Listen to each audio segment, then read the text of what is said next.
Delimitation commission की report आ गई है। रिपोर्ट के आने के बाद हालांकि इस रिपोर्ट में कोई ज़्यादा बड़ा रद्दोबदल या कोई बदलाव नज़र नहीं आ रहा है।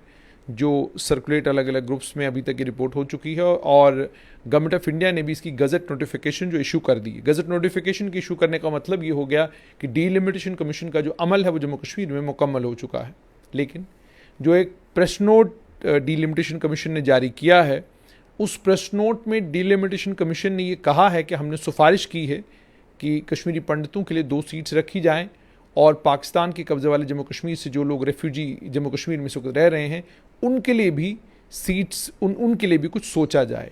इसको कैसे देखा जाए, इसी पर बात करने के लिए मेरे साथ भारतीय जनता पार्टी के मुख्य प्रवक्ता सुनील सेठी।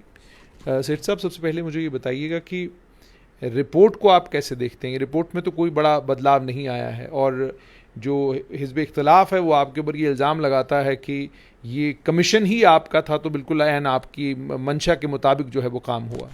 लेकिन जब आप ये बात करते हैं कि रिपोर्ट में कुछ ज़्यादा बदलाव नहीं आया, तो इसका मतलब है कि मैं ये समझता हूँ कि आप ये कहना चाहते हैं कि जो इंटरम रिपोर्ट थी और उसमें फ़ाइनल में जो है कुछ ज़्यादा बदलाव नहीं है। लेकिन अगर आप बात करेंगे उन हालात की जो इस रिपोर्ट से पहले थे और अब के हालात जो रिपोर्ट के बाद है, तो उसमें ज़मीन आसमान का फ़र्क है। मेरी नज़र में ये पहली बार एक्सरसाइज हुई है कि जिसमें लोगों को इंसाफ देने की कोशिश की गई है, ख़ासकर जम्मू खित्ते की। मैं खित्तों में बांटता नहीं हूँ जम्मू कश्मीर को, लेकिन अगर आप बात करेंगे कि जम्मू के खित्ते को क्या इंसाफ मिला पिछले 70 साल से ज़ायद से, तो जितनी पहले डिलिमिटेशंस हुई थी उसको देख के मुझे लगता है कि इंसाफ की बात हुई नहीं कहीं पे भी। जो क्राइटेरिया जो हैं वो फिक्स्ड क्राइटेरिया हैं जिसके अंडर डिलिमिटेशन होती है। उन फिक्स क्राइटेरियाज को कभी माना नहीं गया। आज भी जो डिलिमिटेशन हुई है इसमें मेजर क्राइटेरिया जो है वो पॉपुलेशन है।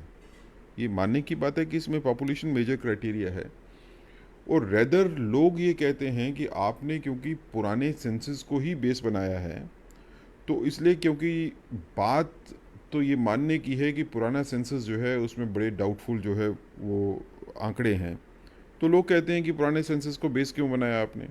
जब आपका सेंसस ऑपरेशन जो है अब होना ही है तो उसका वेट करो।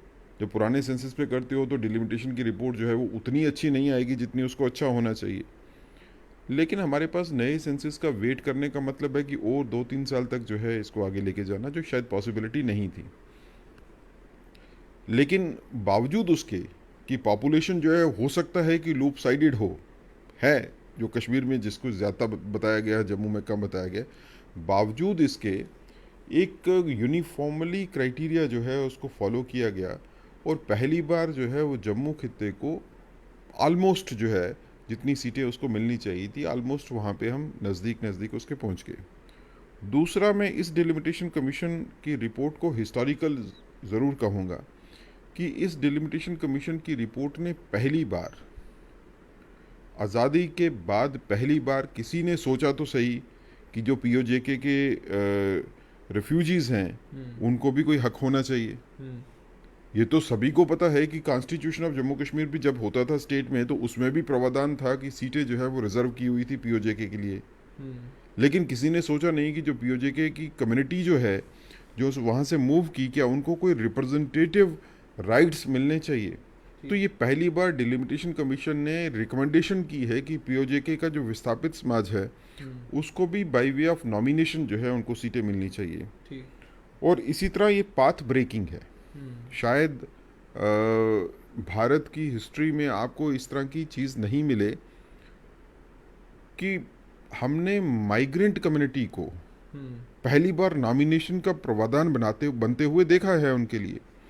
डिलिमिटेशन कमीशन ने जब ये कहा कि माइग्रेंट कम्युनिटी, जो कश्मीरी पंडित कम्युनिटी या कश्मीरी सिख कम्युनिटी भी हो, जो माइग्रेंट की डेफिनेशन में जो भी लोग आते हैं, कि उनको बाय वे ऑफ नॉमिनेशन जो है 2 सीटें जो है उनके लिए क्रिएट की जाए, बड़ी बात है।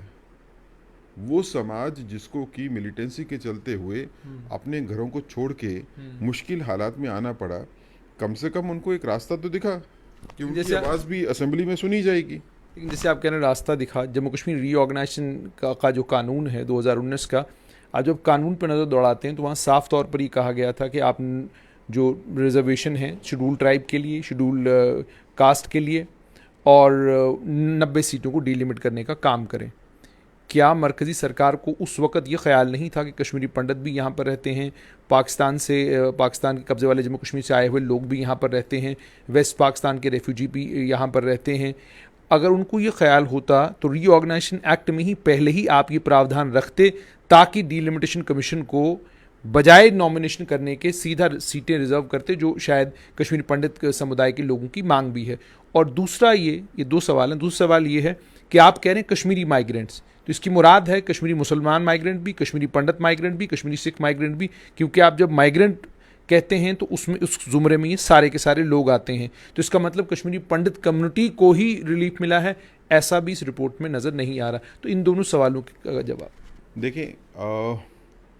जो पहले आपने क्वेश्चन पूछा, बड़ा ही रेलिवेंट क्वेश्चन है आज के दिन में खासकर। हमको दो चीज़ों को समझना पड़ेगा, एक तो रिजर्वेशन और दूसरा नॉमिनेशन।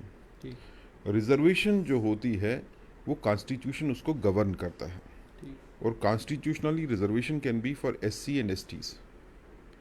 तो एससी या एसटी के अलावा किसी और की रिजर्वेशन की बात करना रीऑर्गेनाइजेशन एक्ट में पॉसिबिलिटी नहीं थी, और इसीलिए 90 सीटों में से किसी सीट को रिजर्व कर दें। रिजर्वेशन का मतलब ये होता है कि एग्जिस्टिंग स्ट्रक्चर में 90 सीटों में रिजर्व कर दो कुछ सीटें, जो है जैसे एससी के लिए होगी, जैसे एसटी के लिए होगी, उसी तरह जो है वो कश्मीरी पंडित समाज के लिए कर दें, पीओजे के समाज के लिए कर दें। नहीं, वो पॉसिबिलिटी नहीं होगी, क्योंकि रिजर्वेशन जो है वो उन्हीं कम्युनिटीज़ के ऊपर अप्लाई करता है जिनको कॉन्स्टिट्यूशनली प्रोटेक्ट करता है। दूसरी बात है नॉमिनेशन की। तो नॉमिनेशन जो है वो उन कॉन्स्टिट्यूएंसीज के अलावा, 90 सीटों के अलावा जो है उन पे अप्लाई कर रहा है। अब ये भी इसलिए हो रहा है क्योंकि आर्टिकल 239A है कॉन्स्टिट्यूशन का, जो कि पौंडीचेरी के ऊपर अप्लाई करता है। पौंडीचेरी मॉडल में ये कहा गया है कि सेंट्रल गवर्नमेंट जो है वो लॉ में ये प्रोवाइड कर सकती है कि जो असेंबली बनेगी जो यूनियन टेरिटरी की, पौंडीचेरी की, उसमें कुछ लोग जो है वो इलेक्टेड होंगे और कुछ लोग जो है वो नॉमिनेटेड भी होंगे। और क्योंकि रीऑर्गेनाइजेशन एक्ट में ये कहा गया कि जम्मू कश्मीर यूनियन टेरिटरी जो है वो फॉलो करेगी पौंडीचेरी वाला मॉडल, तो इसलिए 239A हमारे ऊपर अप्लाई करता है। लिहाजा डिलिमिटेशन कमीशन ने 90 सीटों के बारे में रिजर्वेशन की बात नहीं की, कश्मीरी पंडित समाज के बारे में या पीओजे के समाज के बारे में। उन्होंने कहा कि इनको बाई वे ऑफ नॉमिनेशन जो है वो रिकमेंडेशन कीजिए।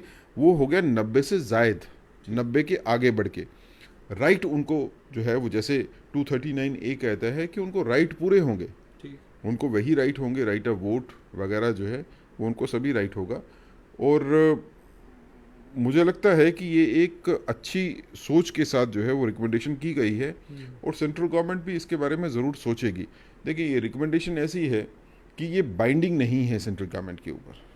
This is a recommendation, no it is for the central government to take a decision. लेकिन मुझे सेठ साहब ये बताइएगा, मान लीजिए मरकज़ एक इस पर फैसला भी ले लेता है, फैसला लेने के बाद रूट तो फिर वही है कि आपको दोबारा रीऑर्गेनाइजेशन एक्ट को अमेंड करना है, अमेंड करने के बाद ये प्रोविजनिंग करनी है, और उस प्रोविजनिंग के बाद नॉमिनेशन होगी। तो जो काम पहले करना था वही काम आप बाद में करने लगे, या अमेंडमेंट की कोई ज़रूरत उसमें नहीं है? देखिए, उसमें इतनी ऐसा नहीं है, आपको 239A पढ़ना पड़ेगा।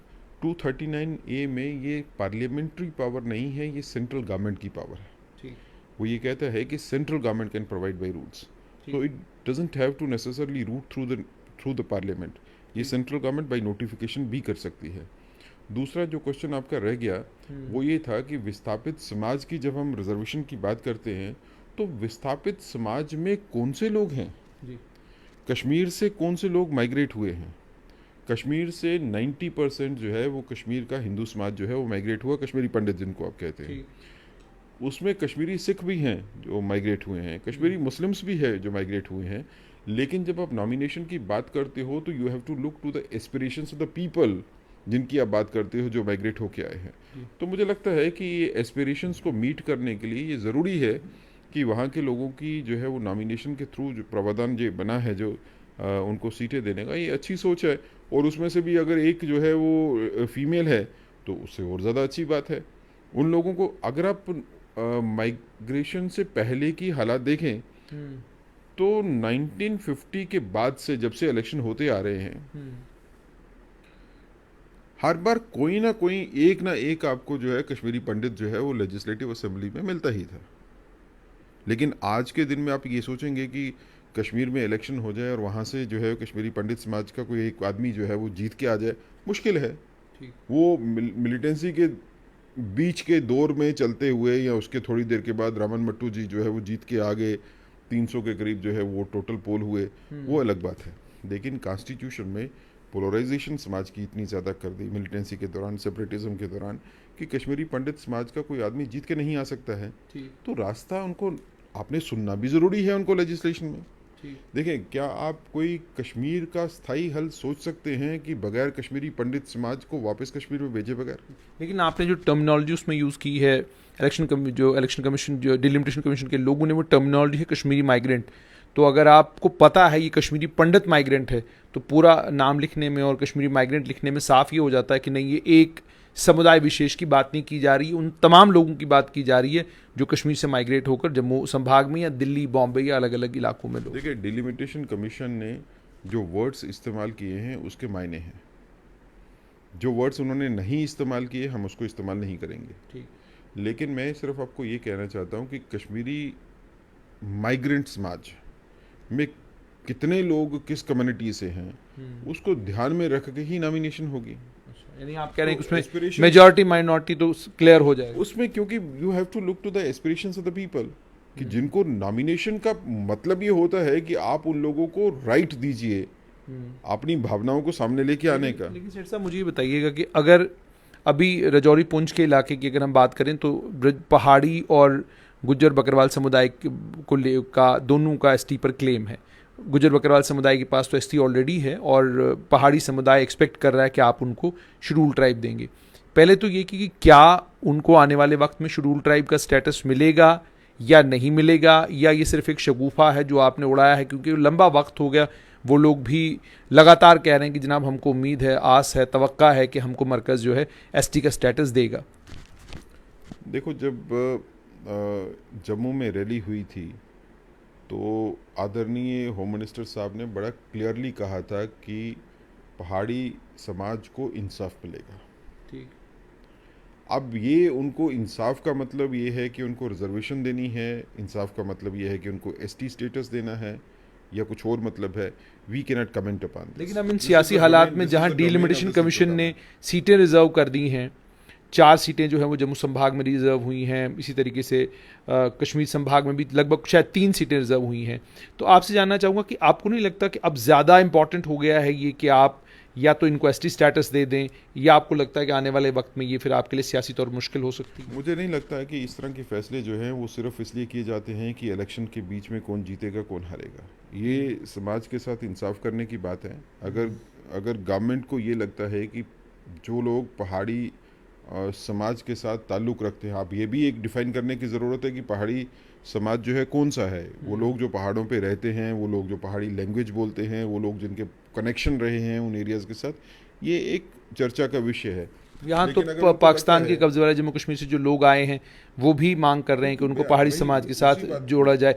उस मामले में आपकी ज़ाती राय क्या है? क्या पाकिस्तान के कब्जे वाले जम्मू कश्मीर से जो लोग आए हैं, जो पलंदरी ज़ुबान, जो पलंदरी के रहने वाले हैं और जो वो ज़ुबान भी जो है या पहाड़ी बोलते हैं, क्या आपको लगता है कि उनको भी पहाड़ी स्पीकिंग पीपल पीएसपी कैटेगरी मिलनी चाहिए? देखिए, जब इसके बारे में फ़ैसला होगा कि पहाड़ी समाज को रिजर्वेशन देनी है या उनको एसटी स्टेटस देना है, तो फिर उसमें बाउंड्रीज़ भी डिफ़ाइन करनी पड़ेंगी कि बाउंड्रीज़ में पहाड़ी समाज में कौन से ऐसे समुदाय के लोग हैं जो उस बाउंड्री के बीच में आएंगे और कौन से हैं जो उस बाउंड्री से बाहर हैं। लेकिन आप ज़ाती तौर पे इनके साथ हैं। देखिए, मुझे लगता है कि अगर तो आप पहाड़ी लोगों को रिजर्वेशन देने चाहते हैं तो फिर आपको उन सभी पहाड़ी समुदाय के लोगों को कंसिडर करना पड़ेगा जो कि आपकी उस डेफिनेशन में आते हैं।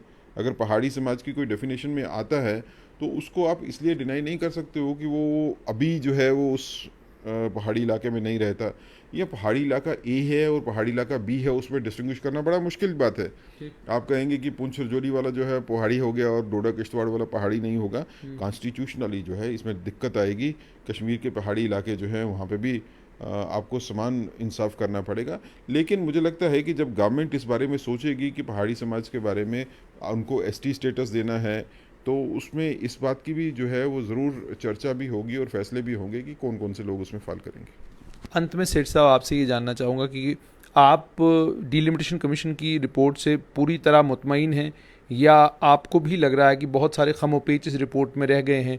वेस्ट पाकिस्तान के रेफ्यूजीज़ को एड्रेस नहीं किया गया है, पाकिस्तान के कब्ज़े वाले जम्मू कश्मीर से जो लोग आए हैं क्लियरली कैटेगोरिकली कुछ एड्रेस नहीं किया गया है। हैफाजत से एक रिकमेंडेशन है कि दे दीजिए, इनको भी कुछ दे दीजिए। उसके अलावा जैसे मैंने आपको कहा, पहाड़ी समुदाय का मसला है कि उनका क्या होगा, बहुत बड़ी आबादी है उनकी। तो क्या आप इन तमाम चीज़ों को ध्यान में रखते हुए are you satisfied with what delimitation commission has recommended? देखिए, जितना काम डिलिमिटेशन कमीशन को दिया गया था उतना काम उन्होंने बखूबी निभा दिया है। जिन चीज़ों के बारे में आप जिक्र करते हो ये डिलिमिटेशन के अलावा बातें हैं, ये एडमिनिस्ट्रेटिव फैसले हैं जो कि एडमिनिस्ट्रेशन को करने हैं। जैसे वेस्ट पाकिस्तान रेफ्यूजीज़ की बात है, उनको वोटिंग का राइट मिल गया, उनको नौकरियों का राइट मिल गया, वो ज़मीनें भी ले सकते हैं। उसके अलावा जो है उनको कुछ और देना चाहिए, तो ये एडमिनिस्ट्रेटिव फैसले जो हैं वो होंगे, उस पर करने पड़ेंगे।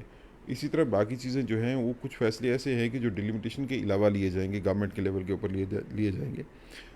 मोर और लेस आई कैन से कि हमारी सेटिस्फेक्शन जो है डिलिमिटेशन कमीशन की रिपोर्ट की तरफ ज़रूर है, लेकिन आने वाले वक्त में जब नया सेंसस हो जाएगा और उसके बाद जो डिलिमिटेशन आएगी, एंड वी बिलीव कि इस बार जो सेंसस होगा वो बिल्कुल फेयर तरीके से होगा और उसमें कोई आर्टिफिशियल नंबर्स जो हैं वो बढ़ाए नहीं जाएंगे, तो उसके बाद की डिलिमिटेशन जो आएगी वो इससे भी बेहतर जो है वो चीज़ें सामने लेके आएगी। लेकिन आज के दिन में डिलिमिटेशन कमीशन की इस रिपोर्ट से बेहतर रिपोर्ट जो है वो नहीं हो सकती। बहुत बहुत शुक्रिया। तो ये थे भारतीय जनता पार्टी के मुख्य प्रवक्ता सीनियर एडवोकेट सुनील सेठी। आपने इनसे सुन लिया, इन्होंने कहा कि हम मुतमईन हैं डिलिमिटेशन कमीशन की रिपोर्ट से, इन हालात में इससे बेहतर रिपोर्ट नहीं हो सकती है। लेकिन जब अगला डिलिमिटेशन होगा, अगला सेंसस होगा, उसके बाद जब एक्चुअल फिगर्स सामने आएंगे, तब जाकर पता चलेगा कि मामला कहाँ जाकर ठहरता है।